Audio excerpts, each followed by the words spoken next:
This is Hofstra's Campus Conversations, the official podcast of Hofstra University's leadership team, focusing on issues of importance to Hofstra and higher education. Now welcome today's host, Hofstra President Susan Poser. Hello, thank you, and welcome to this episode of Hofstra's Campus Conversations. We're going to be talking today about interdisciplinary and new academic programs, one of the four main goals of Hofstra 100, the university's strategic plan.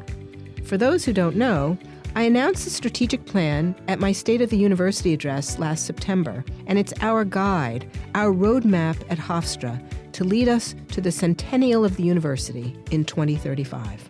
Joining me to talk about this key component of Hofstra 100 is Provost and Senior Vice President for Academic Affairs, Charlie Riordan.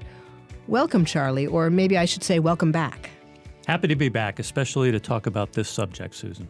Charlie was with us on a previous episode and gave his background at that time. Please give it a listen.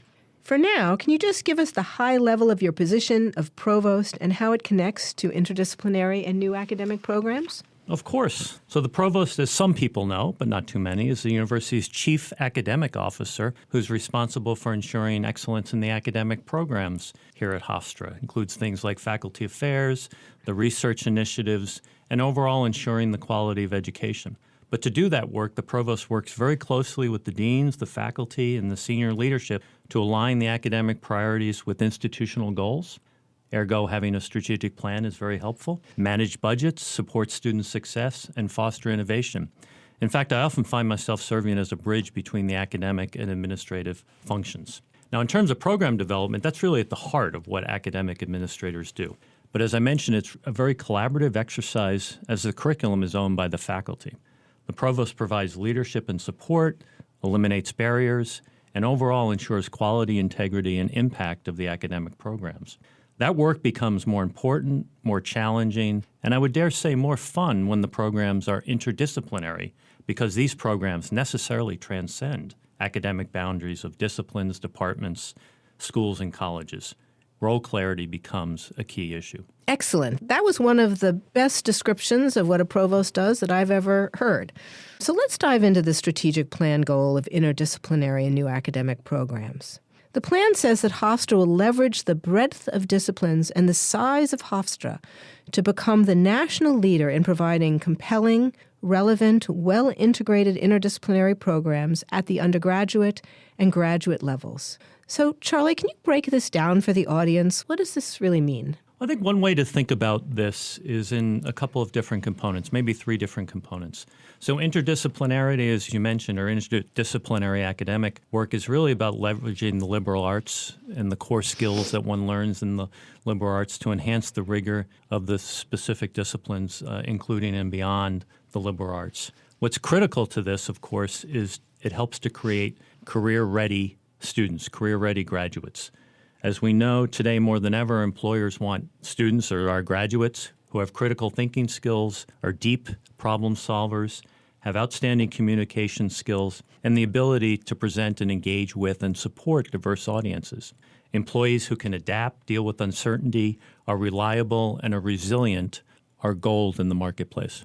So what does this look like practically? I mean, what kind of classes are we talking about? Are there specific classes you have in mind, and have they been developed yet? Well, I think there are two aspects of that as well. As we've talked about in the past, faculty have the freedom to create interdisciplinary courses in the academic curriculum, and one of the advantages we have at Hofstra, as you've always talked about, is because of our size, yet our breadth of academic programs. It's easier, I think, here to stitch together different academic programs from existing majors to create new majors, and that's one way to generate new interdisciplinary courses. Another advantage of that is certainly from the student perspective, where students have the freedom to take advantage of the offerings and satisfy degree requirements, gen ed requirements, majors and minors, by really meeting the students where they are academically and where their interests lie. In terms of examples of current interdisciplinary programs, three come to mind, and then I think later on in this conversation, I'll share with you a couple of examples of new programs that came out of the RFP process. But one can consider Latin American and Caribbean studies, cognitive science, and music business as inherently interdisciplinary programs at the undergraduate level that Hofstra excels at. So how are we going to sort of structurally get this done? I mean, you said we're small, so does that have to do with our geography or the fact that people know each other because we don't have, thousands and thousands of faculty? So how is it going to work in terms of creating these programs really on the ground? You know how to ask the easy questions, don't you?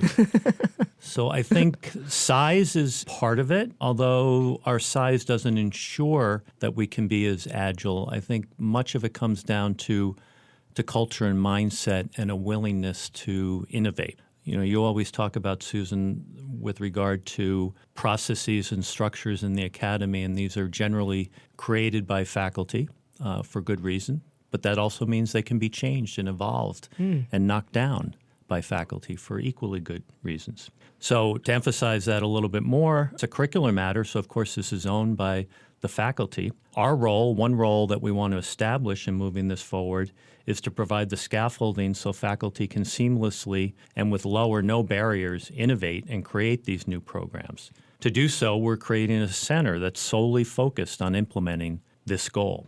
Part of creating that center, I think, is going to be to appoint an executive director whose primary responsibility will be to build that scaffolding I referenced earlier. And critical to the success of this approach will be our ability to align resources, incentives, faculty time, promotion and tenure standards to recognize and reward interdisciplinary work, because as we know well, what is recognized and rewarded will be done. Yes, and that's a big challenge, right? Because we're all used to the disciplines and we know exactly what recognition means in an English department or a computer science department. But when you have a program that maybe combines those two, or as we are, right, computer and sociology, computer science and sociology, was that one of the ones you were going to mention? It was. Beat me to the punch. So we have to figure out how to recognize that as a legitimate major for students and in a legitimate way for faculty to spend their time building that kind of program and then teaching in it, right. And maybe even doing research in it. And that's harder than it sounds, right? Because everyone's used to the disciplines. So it sounds like this executive director is going to also have to be like a convener, right? Somebody who invites people in just to talk to each other. You're kind of doing a little bit of that already, aren't you? Just a little bit. I look forward to having help in that regard. But then the deans are doing that as well in their schools. I think, too, something you said struck a chord with me that I thought it'd be worth spending just a little bit of time on, Susan, and that is the topic of interdisciplinary versus disciplinary work. Because as we begin to talk about the value of interdisciplinary work in the strategic plan, sometimes what I hear, it's certainly not my intention, and I know it's not your intention, is that disciplines and interdisciplinary work are placed at odds with one another. And that's not at all the case. Right. For myself, I believe very firmly in the value of disciplines. And in fact, one needs disciplines technically to have interdisciplinary work. And so the future, while it will be more interdisciplinary at Hofstra, there will certainly be ample room and space for those that are practicing deep into academic disciplines. Would you agree? I absolutely agree. And some of that, I think, in the way we've been talking about this, that part of what we want to achieve is to have a classroom where you have two faculty from their disciplines teaching together, right? Exactly. So we imagine that this computer science and sociology program, you would actually have a computer science professor and a sociology professor standing together in a classroom teaching that class, not telling the students, go over here and take some computer science and go over there and take some sociology and then figure out how these things relate to each other. That will actually be the conversation, the relation in the classroom. And that's a hard thing to pull off too, right? For very mundane reasons about scheduling and those kinds of things. Exactly. Right? Credit, course loads, etc. That's the heavy lift here. So creating this strategic plan and thinking about these goals, particularly, again, the interdisciplinary goal, is, a pretty involved process. Talk a little bit about how that came about. Absolutely. So you put together in the spring of 24 4 committees representing faculty, staff, administration, and students. 4 committees focused on the 4 goals of the strategic plan. So just focusing in on interdisciplinary and new academic programs, that committee was co-chaired by Janet Lenahan, the dean of the Frank G. Zarb School of Business, and Amy Baer, a professor of philosophy.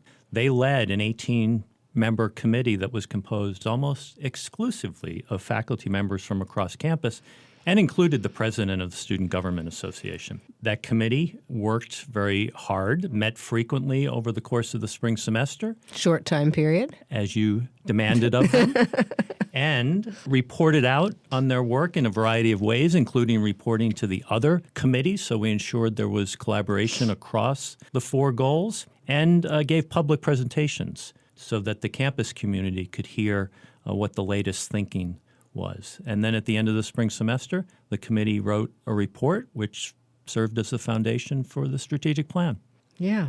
Well, it was quite a process, wasn't it? But everybody did their part. It was really quite amazing. And I think there's some excitement, a little trepidation, but some excitement about all this newness. So is there anything else that you want our listeners to know about interdisciplinary and new academic programs at Hofstra?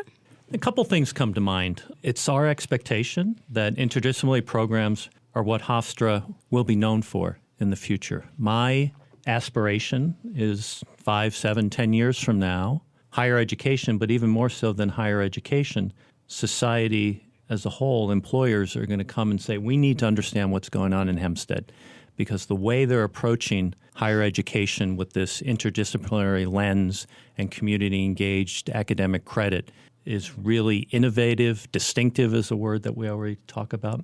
And in doing so, I think we want to ensure that future students and parents are confident that choosing Hofstra means they're going to come out of here, the students will come out of here career ready in any discipline they choose to pursue. And then finally, that we're well positioned to prepare students for jobs of the future, and that we're really hyper-focused on the jobs of the future, sometimes which can't even be envisioned at this time. And we're also very focused on outcomes and therefore the value of an educational degree attained at Hofstra. Well, I couldn't agree more, and I particularly agree that this goal is key to Hofstra's future and to its legacy. And I know that we're in very good hands with you leading this. Thank you for that. This is a continuation of work that we've already started. And let me take this opportunity to share with you 2 examples from the funded request for proposals of the RFPs that are really focused on this notion of interdisciplinary academic programs. So the first is a collaboration between faculty in computer science, engineering, psychology, writing studies and rhetoric, sociology, and the fine arts that are developing a curriculum leading to a bachelor's in arts in usability studies and human factors. This is a curriculum that centers on how people interact with technology, products, and their environment. In addition to leveraging the excellence in STEM fields, social and behavioral sciences, and the arts, the new program takes advantage of Hofstra's leadership position in disability studies to ensure broad access to what will certainly be a distinctive program. And the second example, which you already mentioned, Susan, is being developed and has been approved by the faculty, is the so-called CS plus SS program, or Computer Science plus the Social Sciences. The curriculum will equip students with the technical skills in computing and data analysis, alongside a deep understanding of human behavior, societal structures, and social systems, in addition to topics such as cybersecurity, cyber hygiene, and ethics. Take, for example, the notion that computer security threats and hacks continue to persist because the greatest vulnerability in our infrastructure is not the hardware, it's not the software, it's the human behavior and the human misbehavior. I'm excited to see these programs launch. Well, the only thing I can think to say to that is that this is just really cool. This is just going to be amazing for Hofstra, and I'm really excited about it. So thank you, Charlie, for making time to talk today. And I look forward to having you in the host chair for future episodes. I look forward to that as well. On the next Campus Conversation, we will talk in depth about the second goal of the strategic plan, community engagement. Find out how we as a university plan to foster an even more robust and symbiotic relationship with our local neighbors and community. My guest will be Shonda Washington, Associate to the President for Government and Community Affairs. So thanks for joining us today, and we will see you then. If you have questions, comments, or topic ideas for Hofstra's Campus Conversations, please email podcast@hofstra.edu. Hofstra University has produced and provides this podcast for general information only. It is created in collaboration with WRHU Studios.